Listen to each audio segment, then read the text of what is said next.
Hello दोस्तों, स्वागत है आपका आपके प्यारे यूट्यूब चैनल पर।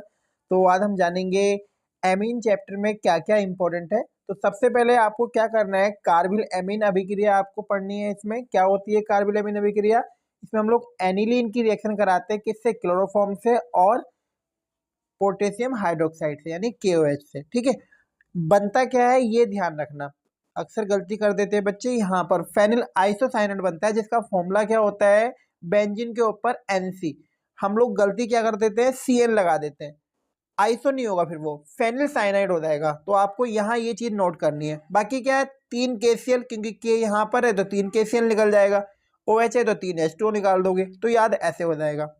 सेकंड इंपॉर्टेंट रिएक्शन तुम्हें ध्यान रखनी है, हाफमैन ब्रोमाइड अभिक्रिया, बेहद इंपॉर्टेंट है। बेंजनामाइड की जब रिएक्शन आप कराते हो Br2 प्लस 4KOH से, तब आपको एनिलीन मिलता है। ध्यान रखना, एनिलीन मिलता है।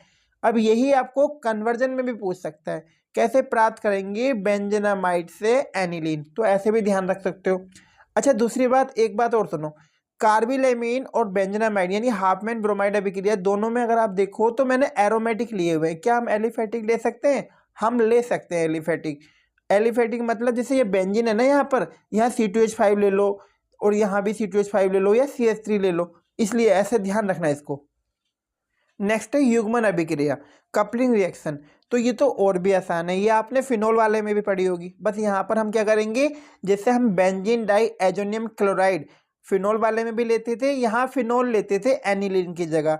तो मैंने क्या किया, एनिलीन लिया हुआ है, हर एक कोने पे H होता है, आपको पता है, HCl निकल जाएगा। इसको पूरा जोड़ दो, देखो ये जोड़ दिया इधर, डबल बॉन्ड के साथ जोड़ा, क्योंकि N की वैलेंसी 3 होती है।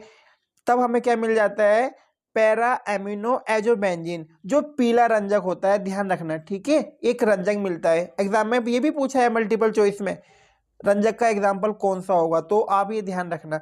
और जो ये डबल बॉन्ड दिख रहा है ना, ये एजो ग्रुप होता है, तो ऐसे भी आप ध्यान रख सकते हो। नेक्स्ट है, देखो, हिंसबर्ग अभिकर्मक द्वारा प्राथमिक द्वितीयक तृतीयक एमीन की पहचान, बहुत इंपॉर्टेंट है। यहां से क्वेश्चन आता ही आता है, या तो आपसे एमीन वाला पूछेगा या प्राथमिक द्वितीय तृतीयक अल्कोहल पूछ लेगा, तो एक क्वेश्चन बनता ही बनता है, इसलिए इसको ध्यान रखना अच्छे से। तो आओ समझते हैं होता क्या है। हिंसबर्ग अभिकर्मक क्या होता है, पहले ये सुनो, C6H5SO2Cl को हम हिंसबर्ग अभिकर्मक कहते हैं। जब हम हिंसबर्ग अभिकर्मक की reaction primary first degree amine से कराते हैं ना, तब हमें क्या मिलता है, तब हमें मिलता है एन एथिल बेंजीन सल्फोनामाइड।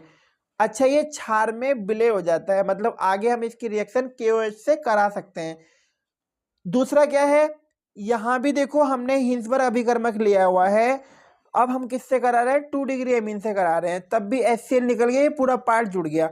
अब ये हमारे पास 2 हो गए, तो हम इसे लिखेंगे N, डाई एथिल बेंजीन सल्फेनामाइड। और ये भी, ये जो इसमें क्या ध्यान रखना है, विशेष क्या है, ये क्षार में अविलय होता है, मतलब ये आगे रिएक्शन नहीं कर सकता। अच्छा, अब आगे सुनो। अब यहाँ देखो, हमने हिंसबर्ग अभिकर्मक लिया हुआ है और टर्सरी एमीन ली हुई है। अब टर्सरी एमीन की हम बात कर रहे हैं, टर्सरी एमीन, अब यहाँ तो इसके पास कोई H फ्री है ही नहीं, तो ये इससे रिएक्शन नहीं करता, तो नो रिएक्शन। तो ये आपके एमीन चैप्टर से कुछ इंपॉर्टेंट रिएक्शन, इंपॉर्टेंट क्वेश्चन आप कह सकते हो। तो सबसे पहले आप इन्हें कवर कर लो अच्छे से, देन बाद में मूव करना कि नहीं उन क्वेश्चनों पे। ठीक है, पहले इनको अच्छे से कवर कर लो, और चैनल पर नए हो तो चैनल को सब्सक्राइब कर लेना। मिलते हैं नेक्स्ट वीडियो में, ध्यान रखो अपना।